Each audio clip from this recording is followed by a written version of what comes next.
دیتے، لیکن نبی محتشم انتظار کر رہے ہیں۔ حضرت ابو بکر نے پیغام دیا، نبی خاموش ہے۔ حضرت عمر پیغام دیتے ہیں، نبی خاموش ہے۔ حضرت عثمان کا پیغام دیتے ہیں، نبی خاموش ہے۔ تمام صحابہ تمام موجود ہیں، مشورہ کرتے ہیں، سارے لوگوں نے نکاح کا پیغام دیا، لیکن نبی نے کسی کے پیغام کو قبول نہیں کیا۔ ایک ایسی شخص ہے جو اب تک نبی کی بارگاہ میں انہوں نے نکاح کا پیغام نہیں دیا۔ اب سارے صحابہ مشورہ کرتے ہیں، چلو علی کے پاس میں حضرت علی ہے جو اب تک نبی کے بارگاہ میں نہیں آئے ہیں۔ سارے صحابی پہنچتے ہیں، حضرت علی ہے، مال و دولت آپ کے پاس نہیں ہے، آپ باغیچے میں ہیں، سینچائی کر رہے ہیں، پانی پٹا رہے ہیں۔ تمام صحابی پہنچتے ہیں، حضرت علی ہے، اپنی چادر کو اٹھاتے ہوئے آگے بڑھتے ہیں، کہتے ہیں کیسے آنا ہوا؟ تمام صحابی کہتے ہیں علی ہم لوگ چاہتے ہیں کہ آپ نبی کی بارگاہ میں جائیے، نبی سے کہیے یا رسول اللہ میں فاطمہ سے شادی کرنا چاہتا ہوں۔ حضرت علی خود کہتے ہیں کہ میرے اندر طاقت نہیں تھی، میرے اندر اتنی ہمت نہیں تھی کہ میرے پاس کچھ تھا ہی نہیں، میں کیسے جاتا نبی کی بارگاہ میں۔ لیکن جب سارے صحابی مجھ سے کہنے لگے علی ضرورت پڑے گی ہم پیسہ آپ کو دیں گے، ہم ضرورت کی چیزیں آپ کے حوالے کریں گے، مجھے کچھ طاقت ملی، میں نبی کے پاس حاضر ہوا، نبی سے کہا یا رسول اللہ میں آپ کی بارگاہ میں اس لیے آیا ہوں کہ میں چاہتا ہوں اپنی بیٹی سیدہ فاطمہ سے میرا نکاح فرما دے۔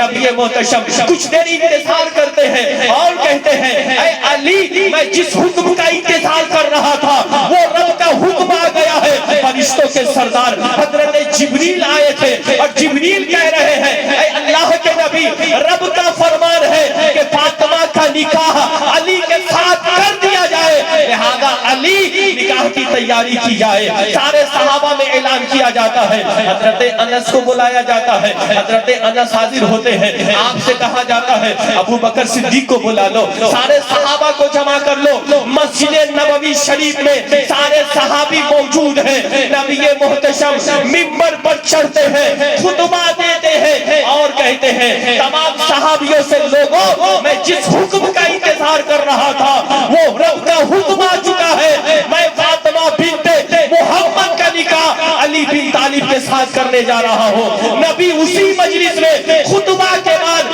حضرت علی کا نکاح فاطمہ سے پڑھا کر کے دونوں کو نکاح کی مبارکبادیاں پیش فرما رہے ہیں۔ آپ اندازہ کریں کتنی آسانی کے ساتھ کتنے سادے انداز میں نبی نے سیدہ فاطمہ کی شادی فرمائی۔ سیدہ فاطمہ کا نکاح حضرت علی کے ساتھ ہو رہا ہے۔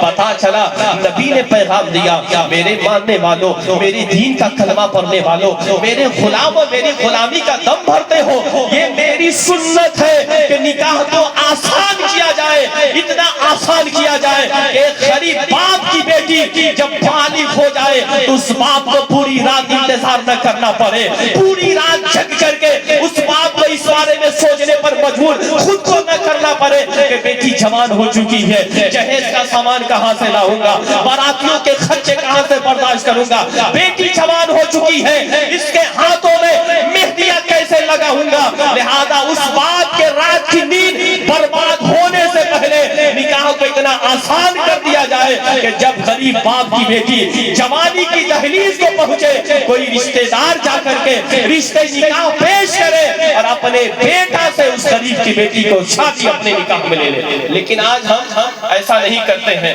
ہمارا معاملہ بالکل بدل چکا ہے۔ کبھی آپ نے سوچا اگر کوئی شخص آپ کو یہ کہے صاحب یہ 100 روپیہ ہے، یہ زکوٰۃ کی رقم ہے لے لیجئے، آپ کیا کہیں گے؟ صاحب ہم آپ کو زکوٰۃ لینے والے معلوم ہوتے ہیں، ہم خیرات لینے والے ہیں، ہم تو وہ ہیں جو غریبوں کی مدد کرتے ہیں، لوگوں کو زکوٰۃ دیتے ہیں، لوگوں کو خیرات دیتے ہیں۔ آپ مجھ سے کہہ رہے ہیں یہ زکوٰۃ کی رقم دے رہے ہیں، صاحب آپ کی خیرت کہاں چلی جاتی ہے؟ آپ کبھی غور کیوں نہیں کرتے ہیں جس لڑکی والے سے آپ اپنے بیٹا کا نکاح مکمل فکس کرتے ہیں اس باپ کی حیثیت 20,000 کی بھی نہیں ہوتی ہے، اس باپ کی حیثیت 50,000 کی بھی نہیں ہوتی ہے، لیکن آپ گاڑی کی ڈیمانڈ کرتے ہیں، لاکھوں لاکھ پیسے کی ڈیمانڈ کرتے ہیں۔ کبھی آپ نے سوچا کہ وہ ضعیف باپ، وہ غریب باپ اپنی بیٹی کا نکاح کرنے سے پہلے یہ ہماری ڈیمانڈ کو کہاں سے پوری کر رہا ہے، ہمارے لیے گاڑیوں کا انتظام کہاں سے کر رہا ہے،